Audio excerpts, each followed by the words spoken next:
رسول اللہ صلی اللہ علیہ وسلم کے اخلاق دوستوں کے ساتھ، گھر والوں کے ساتھ، اپنے خادموں کے ساتھ اور دشمنوں کے ساتھ برتاؤ کیسا تھا، اس پہ کچھ باتیں ہیں جو آپ کی گوش گزار عرض کروں گا۔ حضور کی زندگی کا مطالعہ کیجیے گا کہ حضور کا اپنے گھر والوں کے ساتھ برتاؤ کیسا تھا۔ سبحان اللہ۔ فرانسیسی ایک مفکر گزرا ہے، وہ کہتا ہے گھر والے جو ہوتے ہیں وہ ہیرو نہیں مانتے، جو اپنے ہوتے ہیں وہ نہیں مانتے۔ لیکن سنیے گا، اماں خدیجہ رضی اللہ تعالی عنہا 40 سال عمر ہے، اور جب حضور سے نکاح ہوا تو میرے نبی کی عمر 25 سال ہے،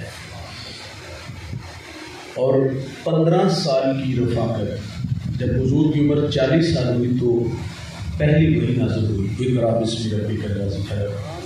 حضور گھر تشریف لائے اور سیدہ خدیجہ رضی اللہ تعالی عنہا سے فرمایا مجھے چادر دو، اور ساتھ کچھ خدشات کا بھی ذکر کیا۔ تو سیدہ خدیجہ نے کیا عرض کیا؟ کلا واللہ لا یخزیک اللہ ابدا۔ آپ فرما دیں قسم بخدا وہ اللہ آپ کو بے آسرا نہیں چھوڑے گا۔ آپ دکھیوں کے کام آتے ہو، آپ یتیموں کے کام آتے ہو، آپ بیواؤں کا آسرا ہو۔ یہ 15 سال کی رفاقت اور گھر والوں کا حضور کے بارے میں یہ کہ اللہ کے رسول صلی اللہ علیہ وسلم تو دکھیوں کے کام آتے ہیں، بیواؤں کے کام آتے ہیں۔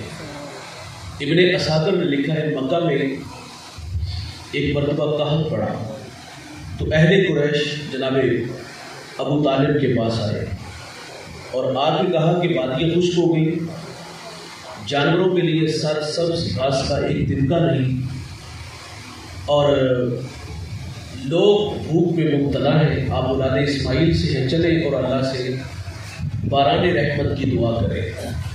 جناب ابو طالب جب گھر سے روانہ ہوئے تو آپ کی معیت میں ایک نوجوان تھا جس کی صورت بڑی منمونی تھی۔ آپ اس نوجوان کو ساتھ لیتے ہیں، اللہ کے گھر میں آتے ہیں اور ان کی پشت دیوار کعبہ سے لگا دی، اور پھر میرے نبی نے یوں انگلی کا اشارہ کیا، آسمان پر بادل نمودار ہوا، پھر چھم چھم بھی برسنا شروع ہو گیا، ہر طرف پانی ہی پانی تھا، وادیاں لہلہانے لگی، سر سبز گھاس اگنے لگا۔ جب اس منظر کو جناب ابو طالب نے دیکھا تو اپنے بھتیجے کی شان میں قصیدہ لکھ دیا، وَأَبْيَضُ يُسْتَسْقَى الْغَمَامُ بِوَجْهِهِ ثِمَارُ الْيَتَامَى عِصْمَةٌ لِلْأَرَامِلِ۔ آپ فرما دیں یہ گوری رنگت والا میرا بھتیجا جسے بادل دیکھ کے امٹ آتے ہیں، یتیموں کا سہارا ہے اور بیواؤں کا آسرا ہے۔ وہ نبیوں میں رحمت لقب پانے والا، مراد غریبوں کی بھر لانے والا، وہ اپنے پراؤں کا غم کھانے والا، مصیبت میں غیروں کے کام آنے والا۔ حضور کا اپنے گھر والوں کے ساتھ برتاؤ، اور پھر گھر والوں کی رائے حضور کے بارے میں کہ آپ دکھیوں کے کام آتے ہیں، آپ بیواؤں کے کام آتے ہیں، آپ یتیموں کی مدد فرماتے ہیں۔ تو اللہ کے رسول صلی اللہ علیہ وسلم، اچھا اماں حضرت خدیجہ رضی اللہ تعالی عنہا سے حضور کی جو محبت کا رشتہ تھا، جب آپ بظاہر دنیا سے پردہ فرمانے لگی تو آپ نے بیٹی فاطمہ سے فرمایا کہ جو والد گرامی سے کہو کہ جو وحی کے وقت چادر آپ کے کندھوں پہ ہوتی تھی وہ مجھے عطا کر دے۔ سیدہ فاطمہ نے آ کے حضور سے عرض کیا تو حضور فرماتے جاؤ بیٹا والدہ سے پوچھو کہ وہ چادر کیا کرنی ہے، اور سیدہ گھر آ گئی تو حضور بھی تشریف لے آئے۔ فرمایا خدیجہ خیریت؟ تو عرض کی حضور بطور برکت کفن کے لیے ساتھ لے جانا چاہتی ہوں۔ تو میرے نبی فرماتے آپ چادر مانگ رہی ہو، اگر میں محمد کے جسم کی جلد مانگتی تو میں تمہیں وہ بھی عطا کر دیں۔ سبحان اللہ۔ یہ گھر والوں کے ساتھ حضور کی محبت ہے۔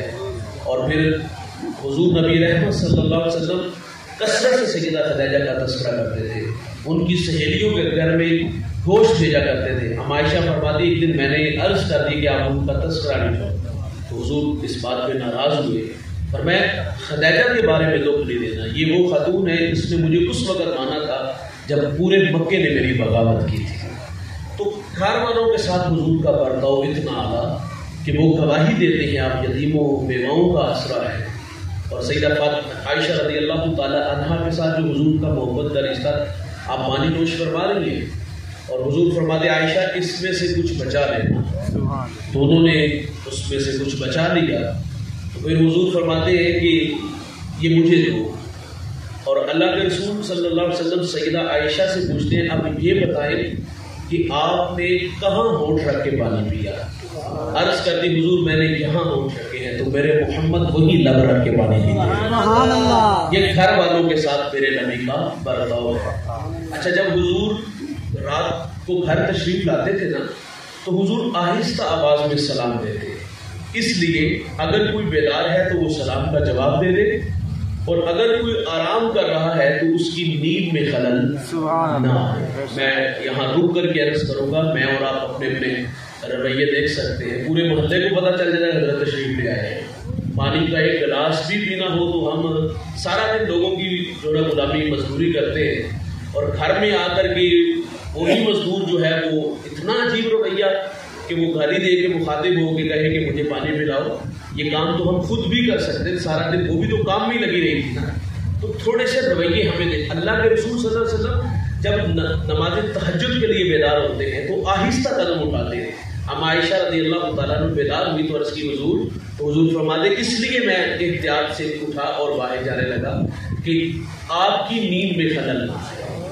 تو ان چیزوں کا کیا میں اور آپ لحاظ رکھتے ہیں؟ میں معذرت سے کہوں گا، بات رویوں کی ہو رہی ہے۔ تو اللہ کے رسول صلی اللہ علیہ وسلم کا اپنے گھر والوں کے ساتھ جو محبت کا رشتہ تھا، گھر والوں کی حضور کے بارے میں جو رائے تھی میں نے آپ لوگوں کے سامنے رکھی، اور پھر سنیے گا صحابہ کرام نے حضور سے دین سیکھا اور حضور کی تعلیمات کو مشعل راہ بنایا۔ میں نے پڑھا ہے حضرت طلحہ بن عبید اللہ کو، اور یہ عشرہ مبشرہ میں سے ہے۔ آپ کی زوجہ کا بیان سنیے گا، آپ فرماتی ہیں میرے شوہر میں 6 خوبیاں جو مجھے متاثر کر گئی۔ بندے کی زندگی کا پتہ اس کی نجی زندگی سے پتہ چلتا ہے کہ گھر میں اس کا رویہ کیسا ہے۔ تو جو گھر میں رویے ہوں گے وہ باہر ہوں گے تو وہ بڑا معتبر جانا جائے گا۔ آپ فرماتی میرے شوہر میں 6 خوبیاں جو مجھے متاثر کر گئی۔ شوہر میں 6 خوبیاں ہو تو گھر جنت کا ماحول دیتا ہے۔ آپ فرماتی میرے شوہر کی اچھی خوبی، یہ گھر آتے ہیں تو مسکراتے ہوئے، اور جب یہ گھر سے جاتے ہیں تو مسکراتے ہوئے، آتے بھی مسکراتے جاتے بھی مسکراتے۔ میں یہاں عرض کروں گا، میں اور آپ اپنے رویے دیکھ سکتے ہیں، معذرت سے کہوں گا کہ گھر میں کسی بات پہ کوئی مسئلہ بنے تو گالیاں دیتے اور گالیاں سنتے، یا جس طرح بھی ہمارے گھروں کا آواز پر گالیاں دیتے جاتے اور آتے بھی گالیاں دیتے ہیں۔ ہم باہر اچھے ہوتے ہیں، اخلاقی سارے تقاضے پورے کرتے ہیں، لیکن گھر میں آتے تو ہمارے رویے کچھ اور ہو جاتے ہیں۔ لیکن آپ فرماتی میرے شوہر کی 2 ادائیں، گھر آتے اور گھر سے جاتے ہوئے یہ مسکراتے ہوئے آتے ہیں اور مسکراتے ہوئے جاتے ہیں۔ اور آپ فرماتی تیسری اچھی خوبی میرے شوہر کی کہ یہ خرچ دینے میں بخل نہیں کرتے۔ دیکھیے بیوی شوہر سے خرچ مانگتی ہے، شوہر کی ہی ذمہ داری ہے کہ وہ اپنی بیوی کی کفالت جو اس کی ضروریات ہیں اس کے کندھوں پہ ہے۔ تو میرا خیال ہے کہ یہ اگر وہ خود اپنی بیوی کو خرچ دے تو اس میں کوئی مذائقہ کو حرج نہیں ہے۔ بعض جگہوں پہ ہم نے دیکھا ہے کہ یہ ڈیوٹی کسی اور کے پاس ہوتی ہے تو پھر رد عمل بڑا عجیب آتا ہے، گھر میں جھگڑے اور فساد اور دیواریں کھڑی ہو جاتی ہے۔ تو اچھی عادت کہ یہ خرچ دینے میں بخل نہیں کرتے۔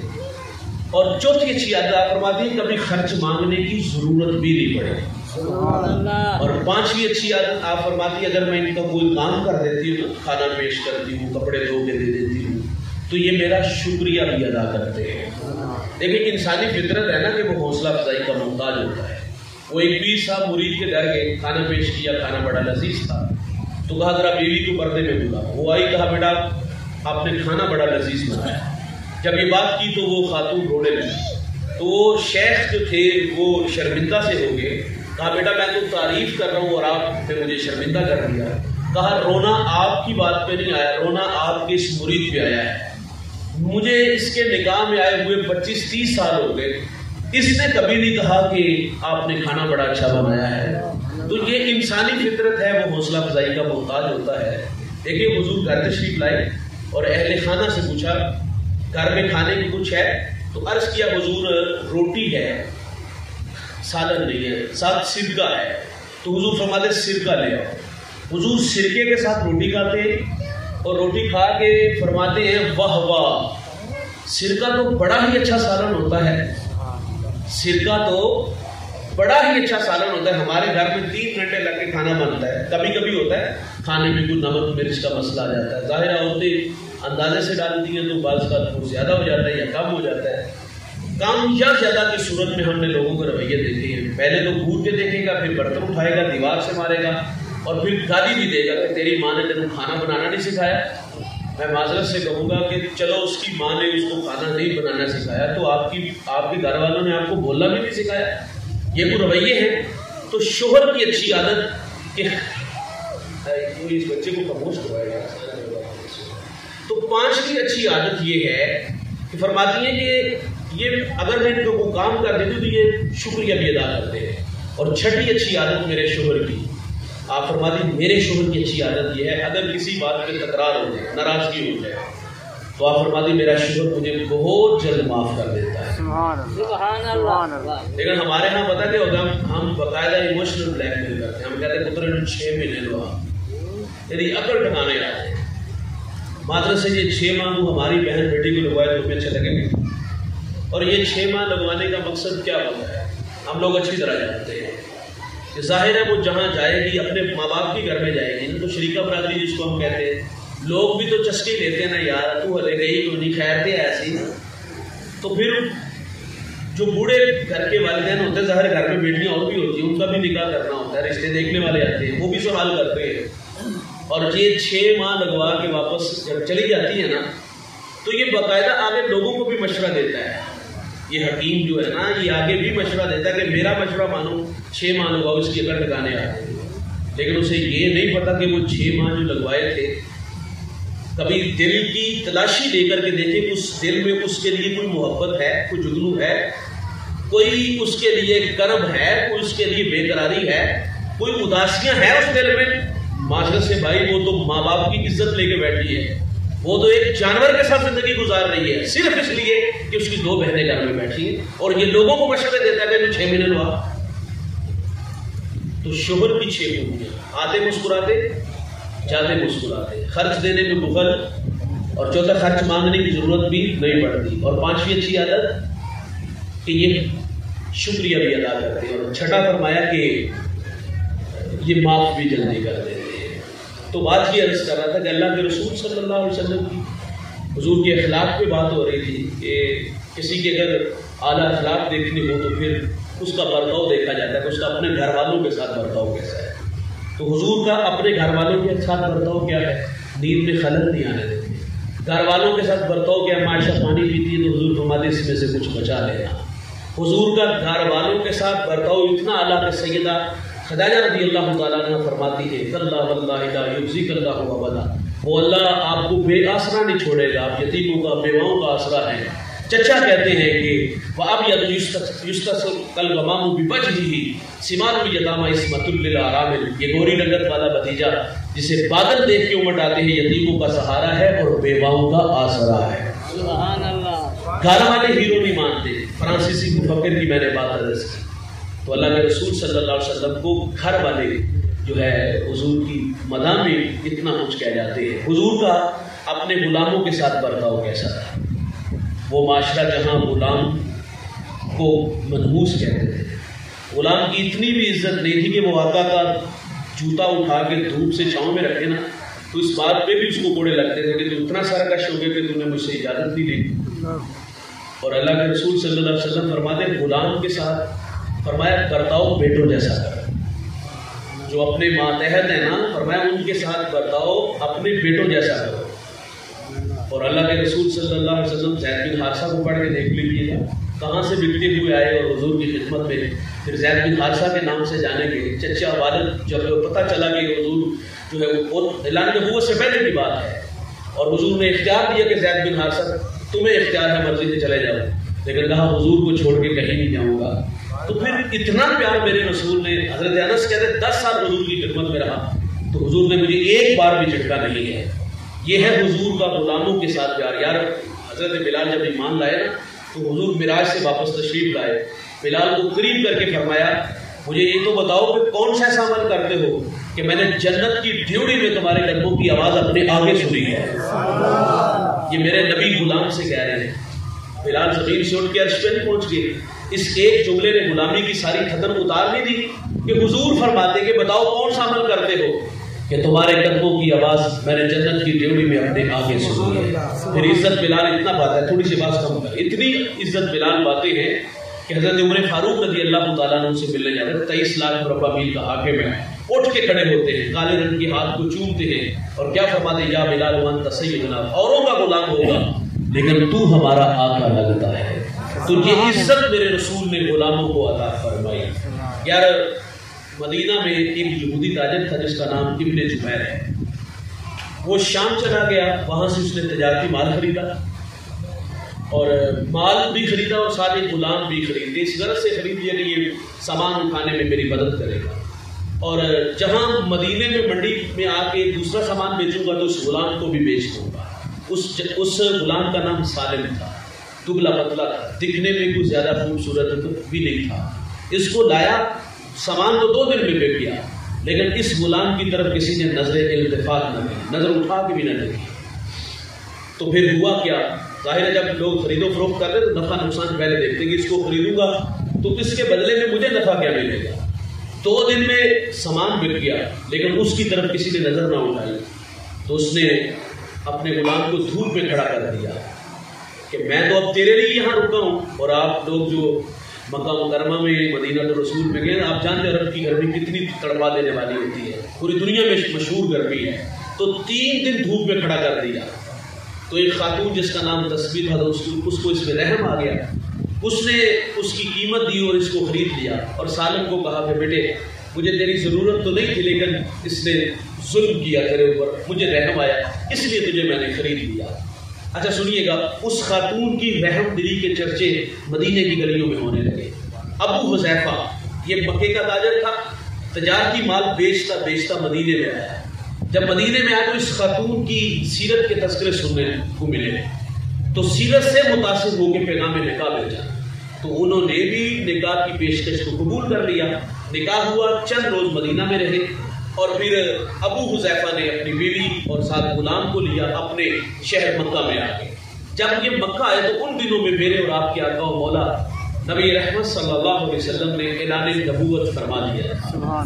اور ابو حذیفہ کی دوستی تھی حضرت عثمان غنی رضی اللہ تعالیٰ عنہ سے, اور حضرت عثمان غنی مشرف با اسلام ہو چکے تھے, حضور کے غلام بن چکے تھے.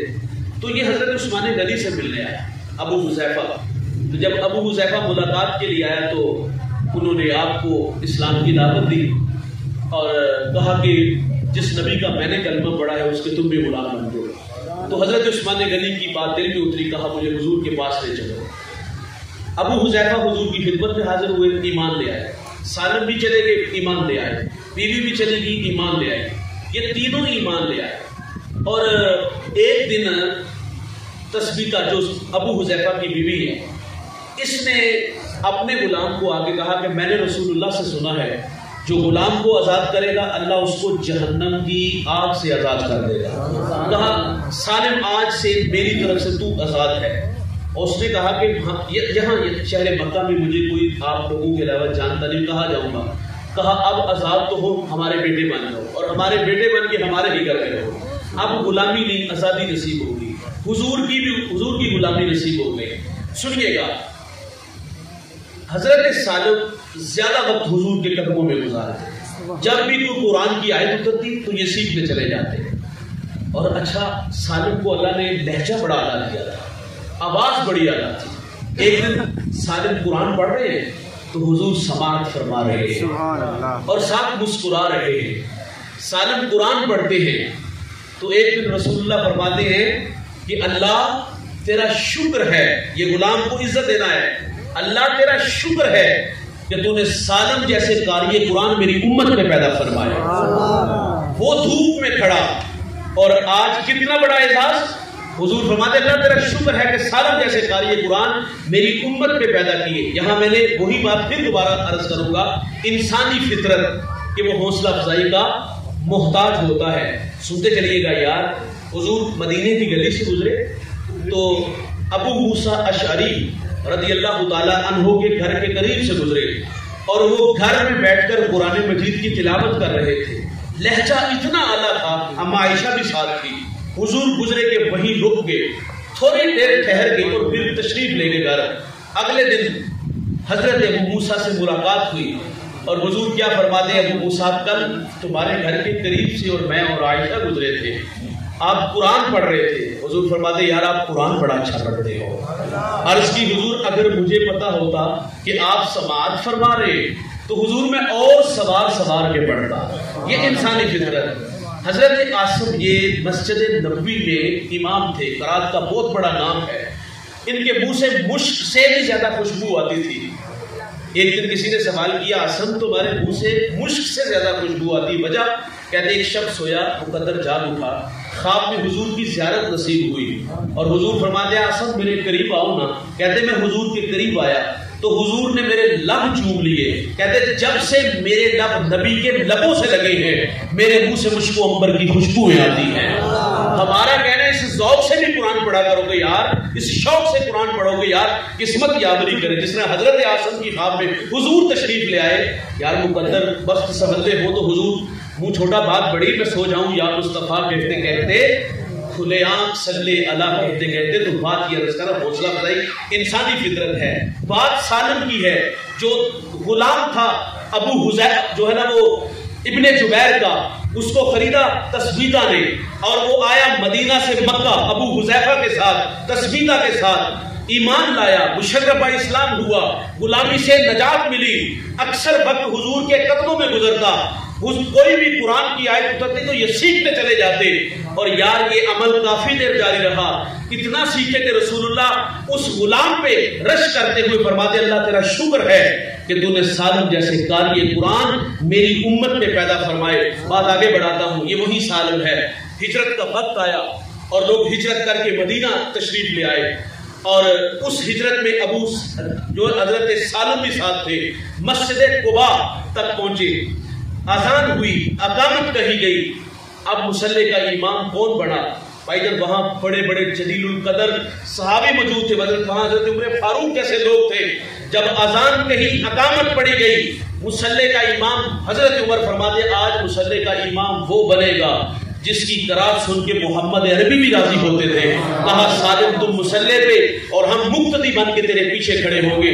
زمانے نے دیکھا مدینے کی گلیوں میں وہ تڑپنے والا, سلگنے والا اور گرمی میں کو تڑپا دینے والا وہی غلام جس کی طرف کوئی نظر التفات نہیں کرتا تھا, نظر اٹھا کے نہیں دیکھتا تھا. قرآن کی محبت, صاحب قرآن کی محبت, غلامی رسول نصیب ہوتی ہے تو اعزاز کتنا بڑا ملتا ہے. عمر بھی پیچھے ہے, دیگر صحابہ بھی پیچھے ہیں, وہ مصلی پہ کھڑا ہے.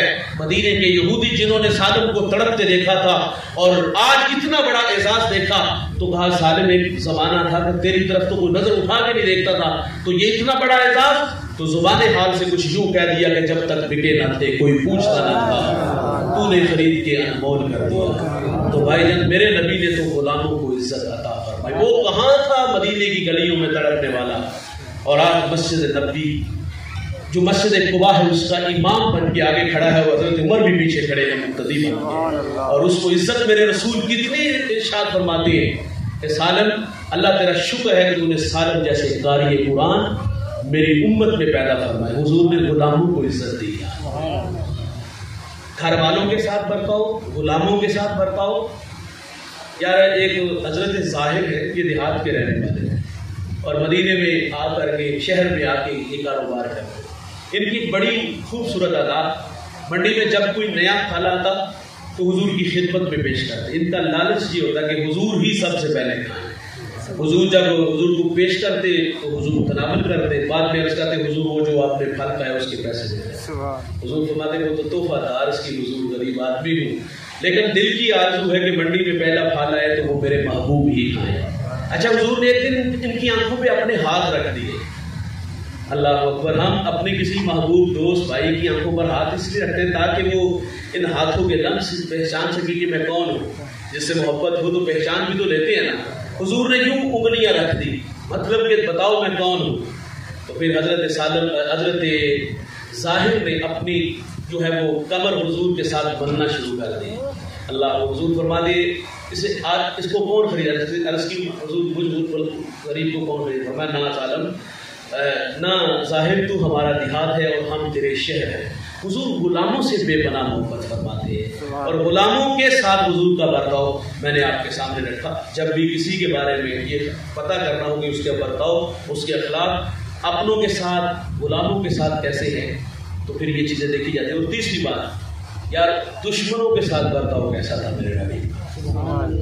موقع ملے نا تو ہم کہتے کبھی زندگی میں میری تلوار کی زد میں آتے نا تو پھر دیکھتے کیا بنتا، یہ رویے ہوتے ہیں نا۔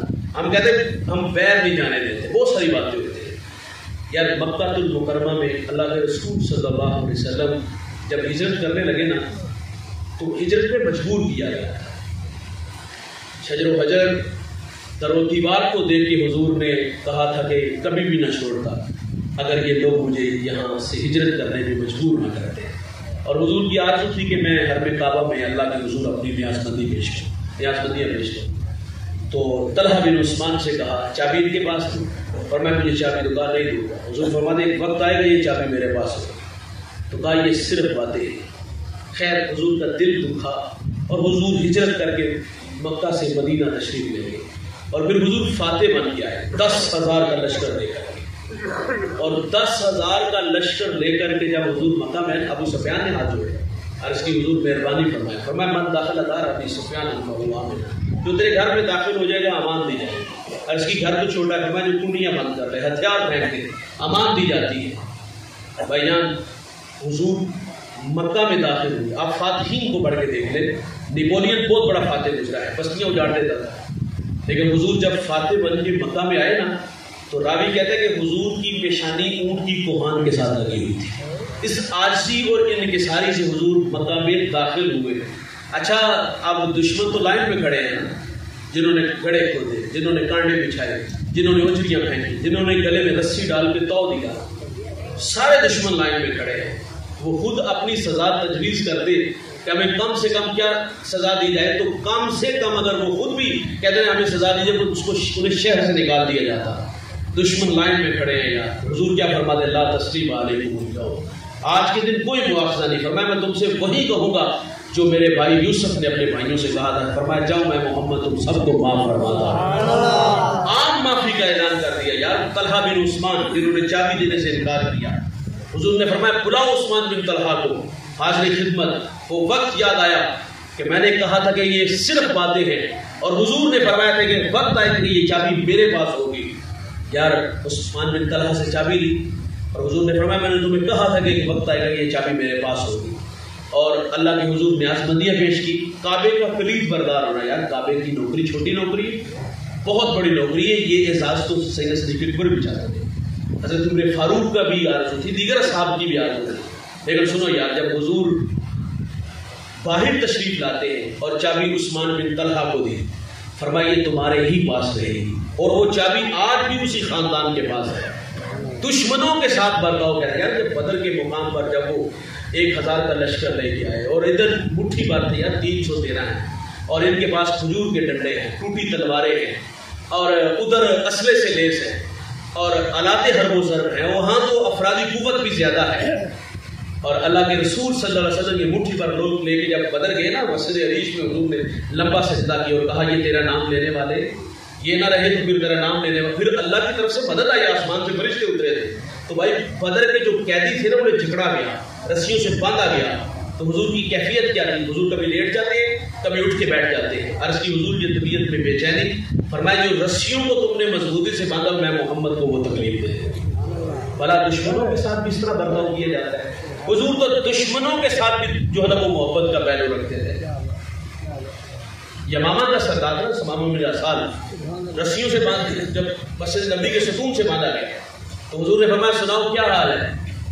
وہ بڑا لہجہ اور رونق بھرا تھا، 3 باتیں کرتا ہے۔ وہ کہتا ہے فدیہ مانگو تو دوں گا، امیر کنگال نہیں۔ دوسرا اگر قتل کیا گیا تو میرا خون اتنا سستا نہیں، رائے گا نہیں جائے گا۔ تیسرا اگر آپ چھوڑ دو گے، معاف کر دو گے تو خاندانی بھی اس کا بدلہ بھی چکاؤں گا۔ بس حضور اتنا بات کہتے ہیں چلے جاتے ہیں۔ دوسرے دن پھر ملاقات، فرمایا سناؤ سمامہ کیسے ہو؟ تو وہ پھر وہی لہجہ، وہی رونق کہ اگر قتل کرو گے تو خون اتنا سستا نہیں، جہاں خون بہے گا، اگر فدیہ مانگو تو کنگال نہیں فدیہ دوں گا، اور تیسرا اس نے یہی کہا کہ اگر معاف کر دو گے خاندانی بدلہ چکاؤں گا۔ تیسرے دن حضور نے پھر یہی کہا، اس نے پھر تیسرے دن یہی بات، حضور فرماتے اس کی رسیاں کھول، رسیاں کھول دی گئی، کوئی فدیہ نہیں لیا گیا، قتل نہیں کیا گیا، چھوڑ دیا گیا، فرمایا چلے جاؤ۔ کہتے میں قدم باہر نکال دو تو میرا قدم آتا اندر آتا ہے۔ چشمے پہ جا کے یار غسل کیا، حضور کی خدمت میں حاضر ہوئے، اور حاضر ہو کے کہتے حضور مجھے اپنا غلام بنا دو۔ بل یہ دشمنوں کے ساتھ برتاؤ ہے یار، بدر کے قیدیوں کی رسیاں حضور فرماتے یہ مجھے تکلیف دے۔ اور سنو یار، حضور جب طائف تشریف لے گئے نا تو طائف والوں کے رویہ آپ لوگوں نے پڑھے۔ اللہ کے رسول صلی اللہ علیہ وسلم نے جب انہیں پیغام حق دیا، انہوں نے دعوت کو مسترد کیا، طائف سے تشریف لانے لگے تو حضور نے اتنا فرمایا کہ ایک مہربانی کرنا، میرے آنے کی خبر مکہ کے لوگوں کو نہ دے دیں، وہ زیادہ تکلیف۔ انہوں نے کہا ہم تشریف کریں گے۔ حضور جب طائف سے واپس تشریف لائے، 2 رویا کے تارے تھے، غباش لڑکے اور ان کے ہاتھوں میں پتھر ہیں۔ حضور فرماتے میں قدم اٹھاتا ہوں تو وہ میرے پاؤں پہ پتھر مارتے ہیں، مجھے درد ہوا اور میں درد کی شدت کی وجہ سے زمین پہ بیٹھ گیا۔ وہ آگے بڑے، حضور کو کندھوں سے پکڑا، کھڑا کیا، چلنے پہ مجبور کیا گیا۔ حضور فرماتے میں دوسرا قدم اٹھاتا ہوں تو وہ میرے دوسرے پاؤں پہ پتھر مارتے ہیں، بدن لہو لہان ہو گیا۔ اس دین کی بنیادوں میں میرے بھائی پیغمبر کا خون ہے۔ یہ دین بڑی محنت سے آیا ہے۔ میں اوکاڑا ایک جگہ خطاب کر رہا تو کچھ لوگ ناراض ہو گئے، سچ عقیدے پاپڑ مچتے نے، اور اقبال نے کہا تھا کہ چمن میں تلخ نوائی میری گوارا کر، کہ زہر بھی کرتا ہے کبھی کارے دریا کی، کڑوی کو سہلی تھی میں نے برملا برجستہ کہہ دیا کہ حجروں میں بیٹھ کے نذرانے وصول کر کے نہیں، ہاتھ چما کے نہیں، یہ دین محنت سے آیا ہے، یہ دین جستجو سے آیا ہے، یہ دین تبلیغ سے آیا ہے۔ محمد عربی صلی اللہ علیہ وسلم اس پیغام کو لے کے طائف آئے اور طائف والوں نے پتھر مارے، عرض کیا گیا کہ حضور ان کے لیے بد دعا کر دے، تو حضور نے کیا فرمایا؟ میں رحمت بن گیا یہاں۔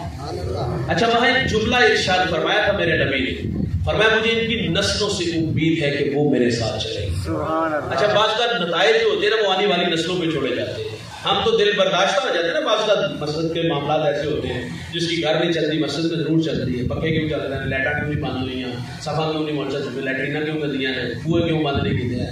بھائی وہ انتظامیہ کس چیز کی؟ وہ صرف حکم چلانے کے لیے ہوتی ہے؟